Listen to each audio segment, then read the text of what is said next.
importante che emerga con forza gli agricoltori in generale, ma soprattutto nel contesto delle aree interne, che certamente hanno delle problematiche di gestione, di produzione maggiori rispetto ad altri contesti, possano ricevere quel giusto riconoscimento, non tanto sostegno,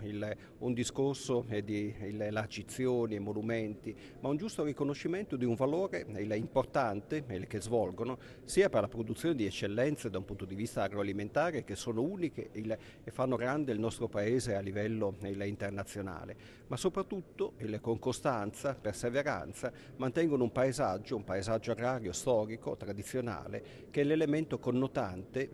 molte realtà italiane, che in qualche modo genera poi anche un turismo che a sua volta è parte integrante della notorietà del nostro paese. Ecco quindi che è importante,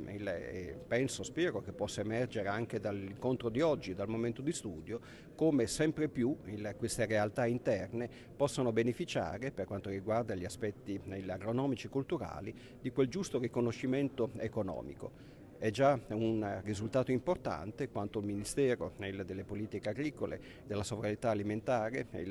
ha portato avanti attraverso l'istituzione del registro nazionale dei paesaggi storici e rurali storici. Ecco, oggi daremo conto di una esperienza ormai da diversi anni, talune realtà sono state riconosciute e hanno avviato dei percorsi virtuosi grazie proprio a questo riconoscimento. Bisogna percorrere senza indugio questa strada per il bene della nostra agricoltura e più in generale per quelle che sono le produzioni agroalimentari del nostro Paese.